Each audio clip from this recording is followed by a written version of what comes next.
If you're watching this video, it's most likely because you have a small business that you're interested in growing.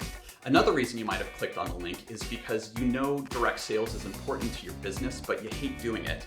Well, good news, because I'm going to help you with both of those today. The one thing that I do know is you didn't click on the link because of my dashing good looks. I mean, I do have some low-cut crop tops I could have worn, but if you have the cow, don't give away the milk.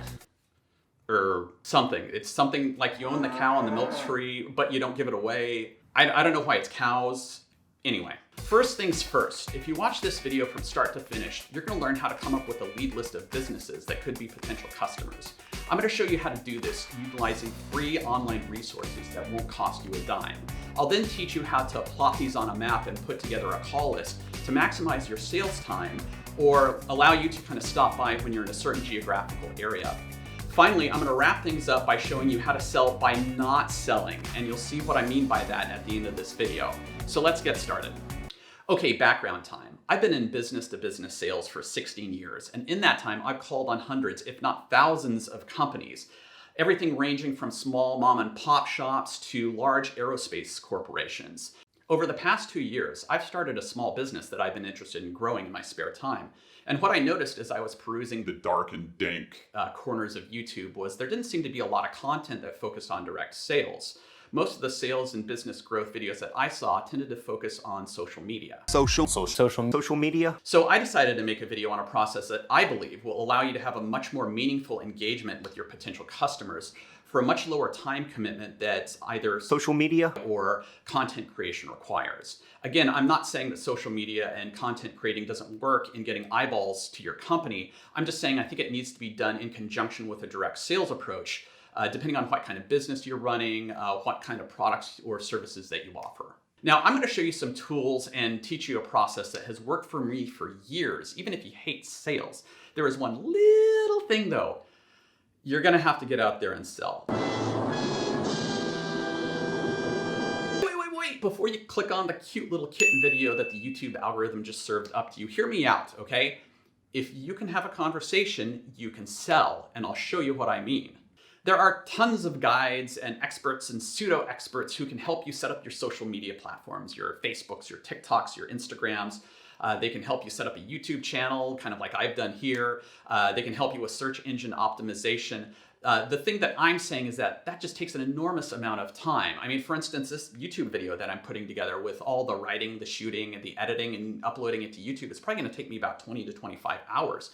In that time, I could potentially have had 20 to 30 conversations directly with business owners and people that might buy my product instead of people who just keep on scrolling by.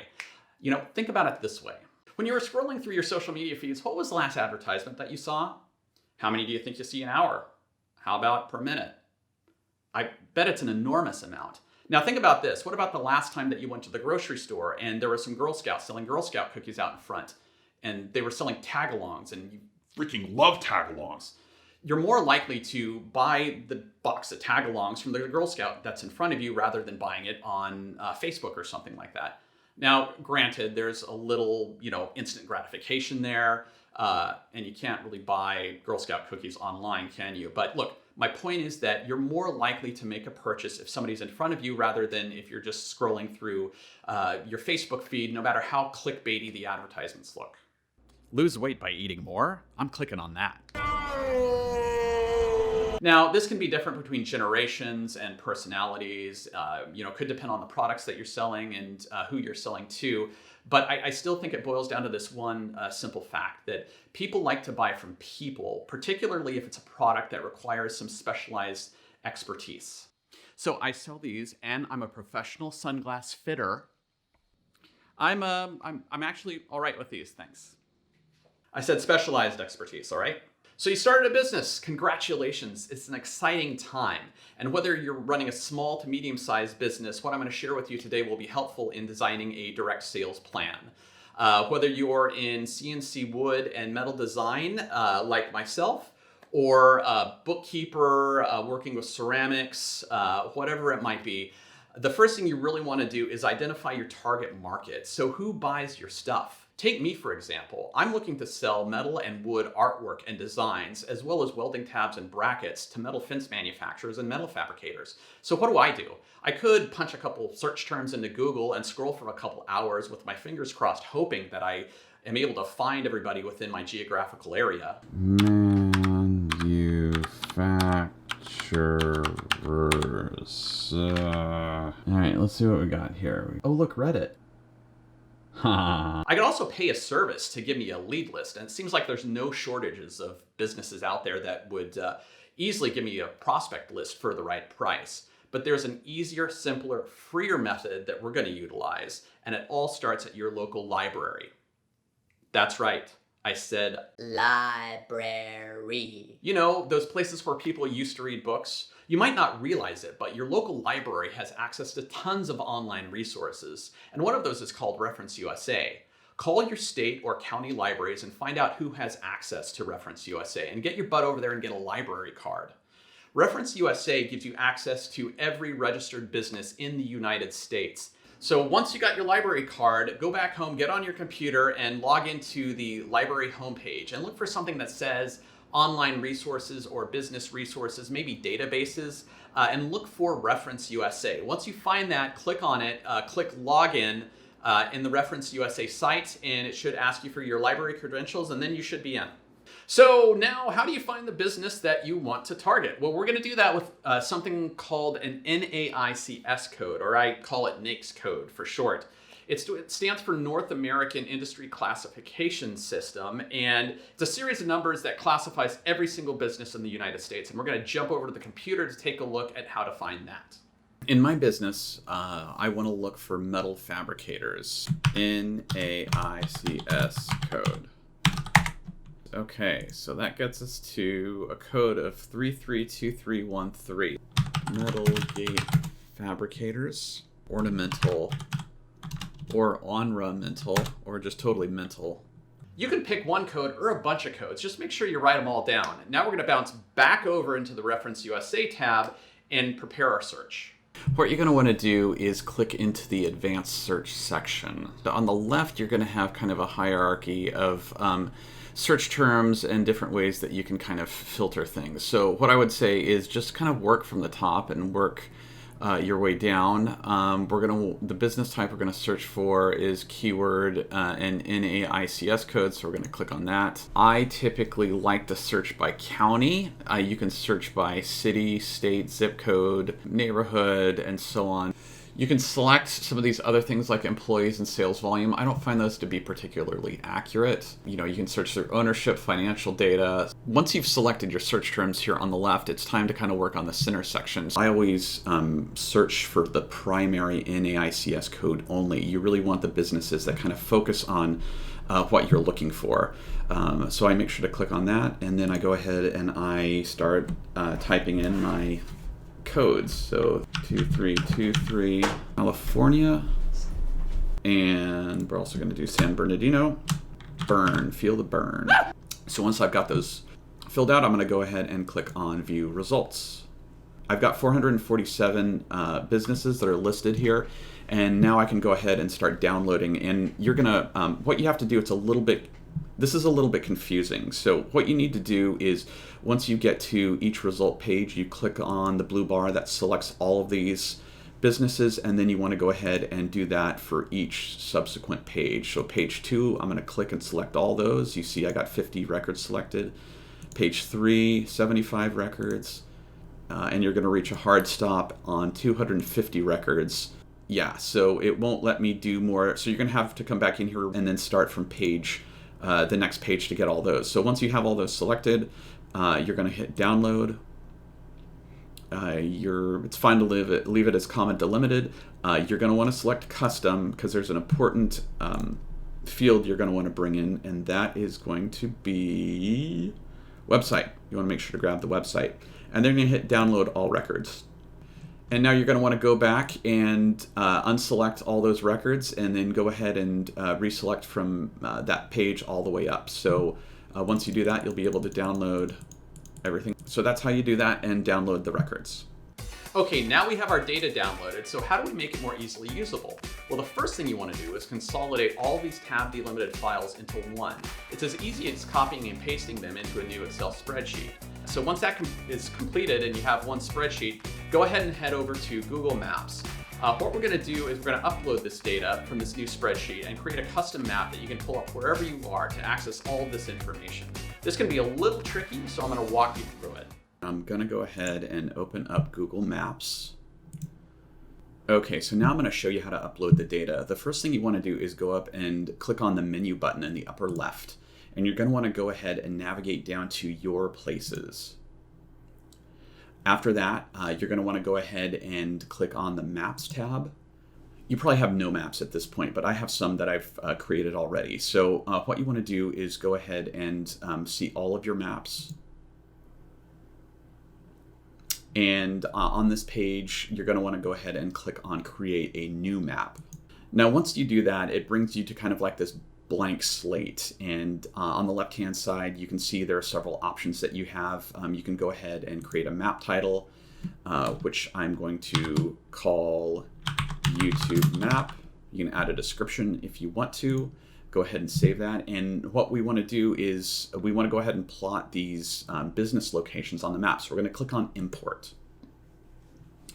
It's going to bring up the import window. You're going to go ahead and click on Select a file from your device. Go ahead and navigate to the Excel document that you created. I'm looking for mine here, and it's called Consolidated List. I'm going to take that and click the Open button.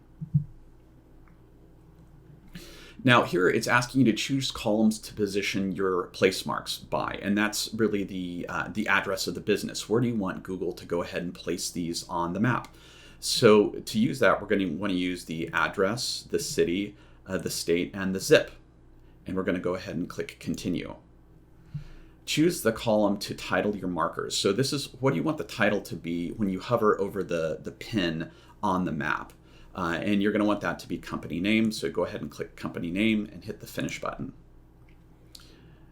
The map is going to think for a little bit, and after a period of time, you should see all of your leads populated. And as you can see right now, I have here are all my 400 or so odd results that have been placed on the map.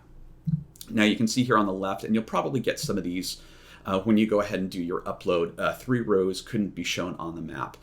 So there's errors in the data. So what you can do is click on Open Data Table.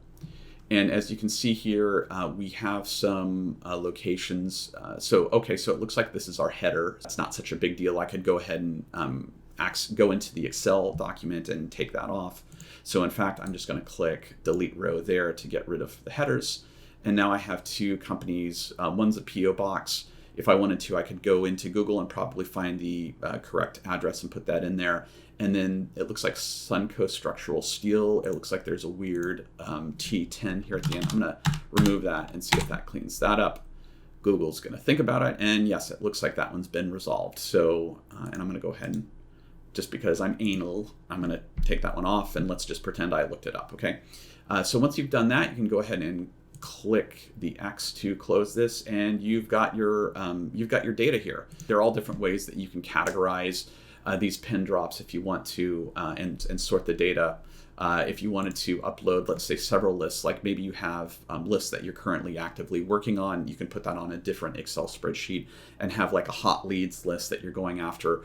We're just going to go ahead and leave it as this, but there's a lot of customization that you can do. Now I'm on the desktop, but you could do this on your phone as well. If you just go ahead and, like I showed you before, you navigate to My Places and then you go ahead and select Maps. Now in each area that you go to, let's check out Azusa and see what's in Azusa. So you can zoom into the map, and once you click on all these pin drops, you can see I've got this business location that's in Azusa. I have the name. I even have the website, which I can go ahead and use that and click into. So I've got 3 three businesses here that I could potentially call on, and they're all in the same geographical location, which would cut down on the amount of driving around. So let's see, I have an appointment over here.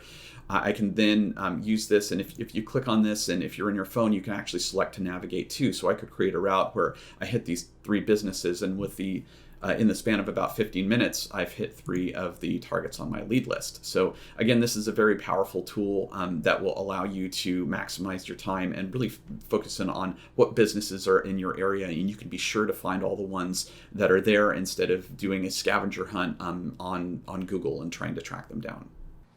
Okay, now that you got your target map set up, it's time to talk about where the rubber meets the road, and that's sales. But before I do that, I got to do a little selling of my own. So if you found some of the information that I've shared so far helpful, I'd really appreciate it if you could give me a like. I know, insert eye roll here, but these virtual attaboys help content creators like myself to make more and more videos. That is, if the YouTube algorithm gods find them worthy. Please accept my humble video. And if you want to follow me as I document my adventures in trying to grow my business, please subscribe.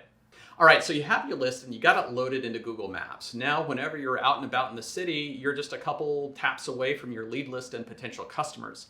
Now for the part that trips people up the most, and that is how to call on businesses.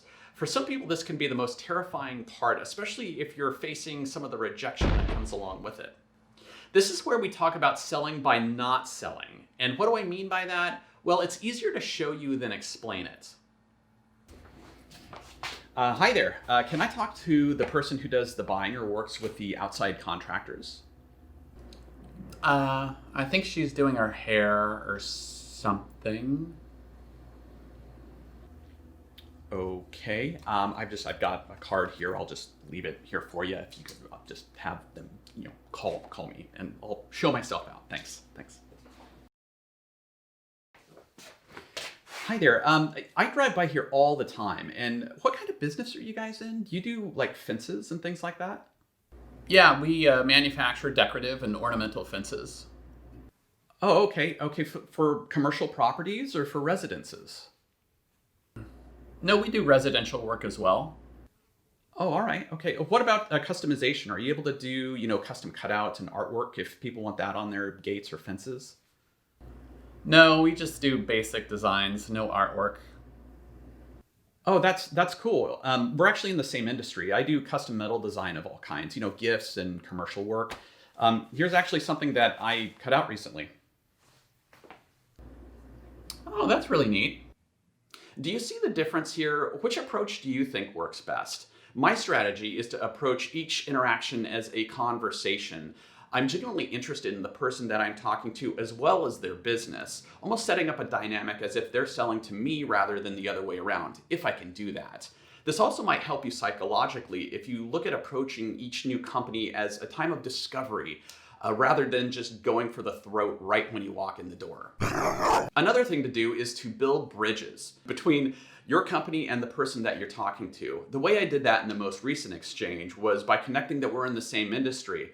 This goes a long way to deepening that connection and relationship until you're finally ready to pop the question. Will you? No, not that question. Could I talk to the person who handles your purchasing or subcontracting? I think I could help you out with the customization and artwork on some of your fences with the work that I do.